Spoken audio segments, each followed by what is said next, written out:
The muscles in your body work with your bones to help you move in a large variety of ways. There are over 600 muscles in your body. In this video, I will cover many of the major muscles of your body.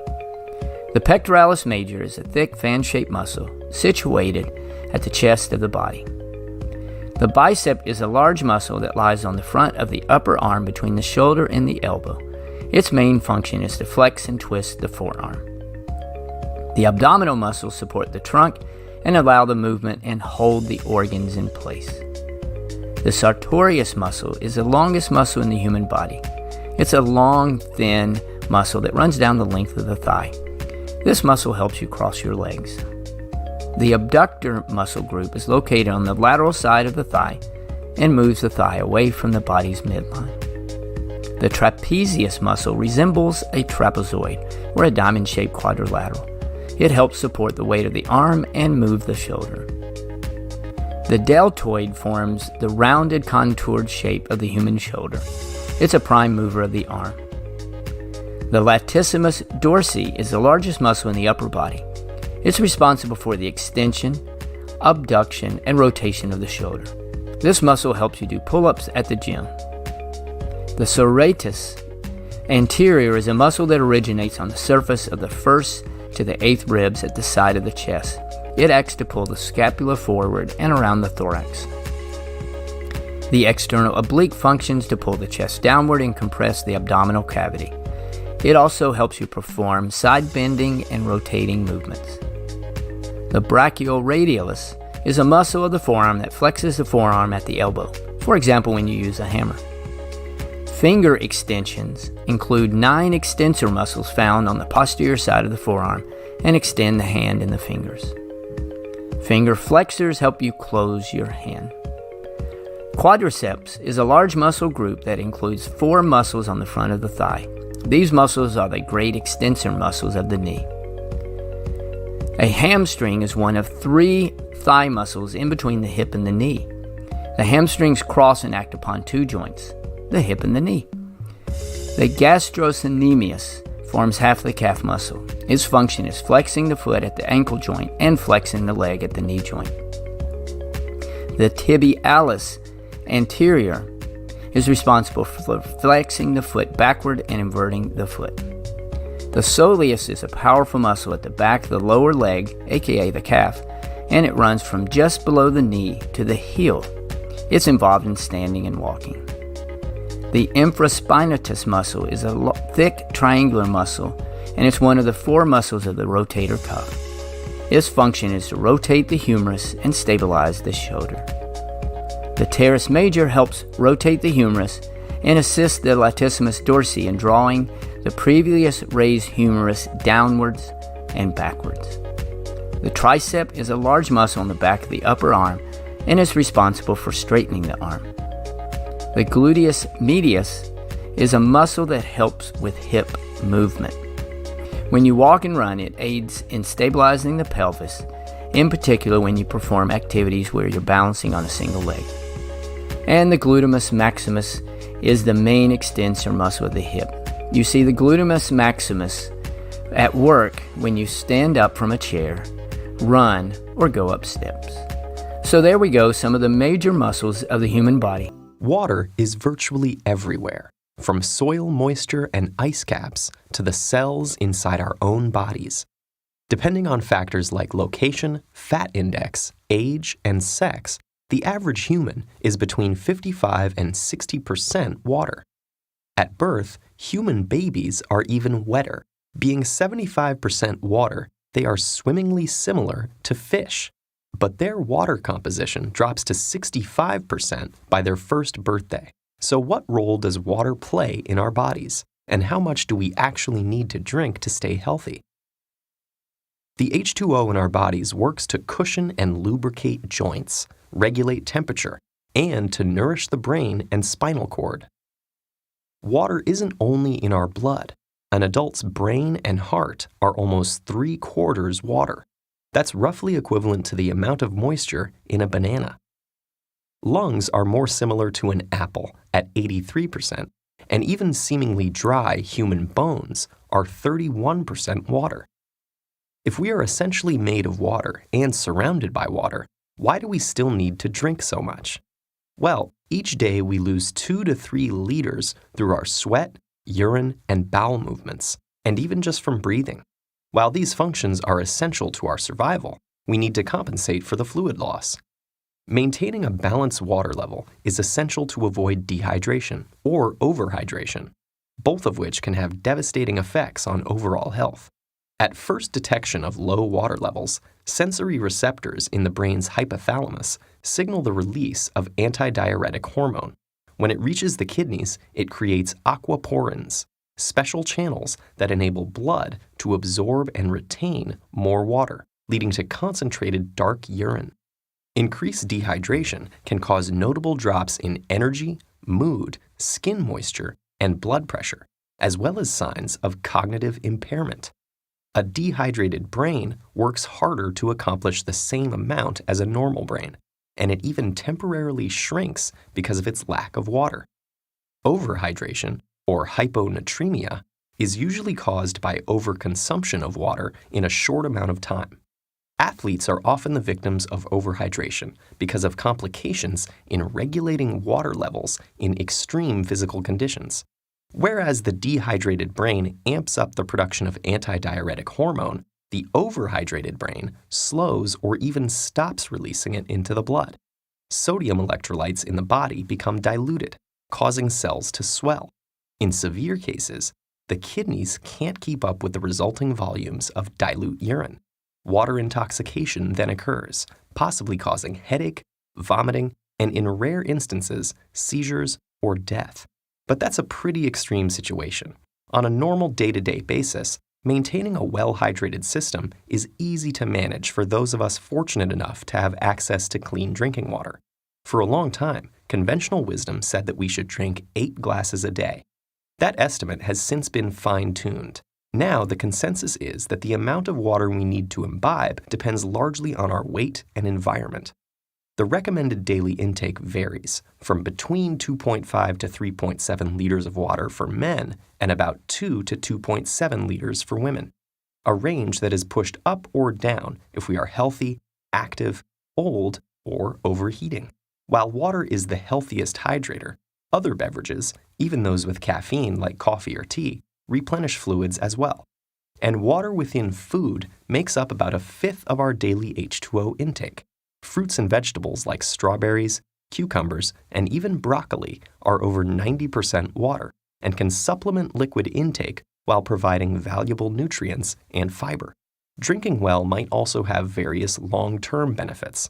Studies have shown that optimal hydration can lower the chance of stroke, help manage diabetes, and potentially reduce the risk of certain types of cancer.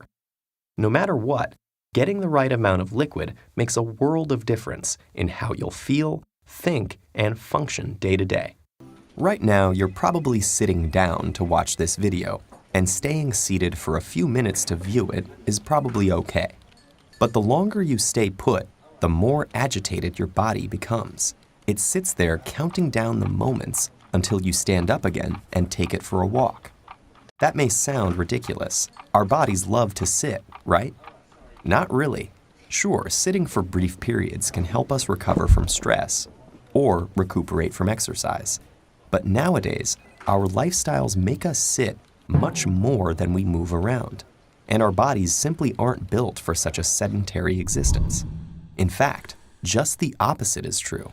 The human body is built to move, and you can see evidence of that in the way it's structured. Inside us are over 360 joints and about 700 skeletal muscles that enable easy, fluid motion. The body's unique physical structure gives us the ability to stand up straight against the pull of gravity. Our blood depends on us moving around to be able to circulate properly. Our nerve cells benefit from movement, and our skin is elastic, meaning it molds to our motions.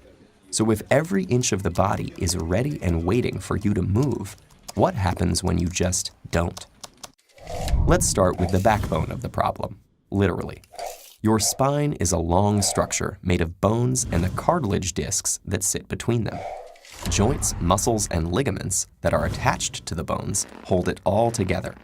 A common way of sitting is with a curved back and slumped shoulders, a position that puts uneven pressure on your spine.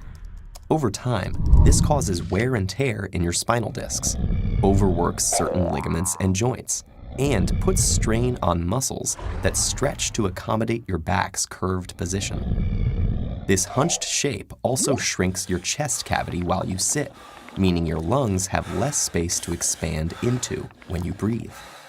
That's a problem because it temporarily limits the amount of oxygen that fills your lungs and filters into your blood. Around the skeleton are the muscles, nerves, arteries, and veins that form the body's soft tissue layers. The very act of sitting squashes, pressurizes, and compresses, and these more delicate tissues really feel the brunt. Have you ever experienced numbness and swelling in your limbs when you sit? In areas that are the most compressed, your nerves, arteries, and veins can become blocked, which limits nerve signaling, causing the numbness, and reduces blood flow in your limbs, causing them to swell. Sitting for long periods also temporarily deactivates lipoprotein lipase, a special enzyme in the walls of blood capillaries that breaks down fats in the blood. So when you sit, you're not burning fat nearly as well as when you move around. What effect does all of this stasis have on the brain? Most of the time, you probably sit down to use your brain, but ironically, lengthy periods of sitting actually run counter to this goal. Being stationary reduces blood flow and the amount of oxygen entering your bloodstream through your lungs. Your brain requires both of those things to remain alert, so your concentration levels will most likely dip as your brain activity slows. Unfortunately, the ill effects of being seated don't only exist in the short term. Recent studies have found that sitting for long periods is linked with some types of cancers and heart disease, and can contribute to diabetes, kidney, and liver problems. In fact, researchers have worked out that worldwide, inactivity causes about 9% of premature deaths a year. That's over 5 million people. So what seems like such a harmless habit actually has the power to change our health. But luckily, the solutions to this mounting threat are simple and intuitive. When you have no choice but to sit, try switching the slouch for a straighter spine. And when you don't have to be bound to your seat, aim to move around much more, perhaps by setting a reminder to yourself to get up every half hour. But mostly, just appreciate that bodies are built for motion, not for stillness. Has anyone ever told you, "Stand up straight," or scolded you for slouching at a family dinner? Comments like that might be annoying, but they're not wrong. Your posture, the way you hold your body when you're sitting or standing, is the foundation for every movement your body makes and can determine how well your body adapts to the stresses on it.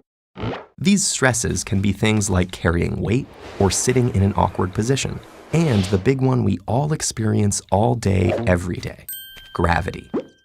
If your posture isn't optimal, your muscles have to work harder to keep you upright and balanced. Some muscles will become tight and inflexible. Others will be inhibited. Over time, these dysfunctional adaptations impair your body's ability to deal with the forces on it. Poor posture inflicts extra wear and tear on your joints and ligaments, increases the likelihood of accidents, and makes some organs, like your lungs, less efficient.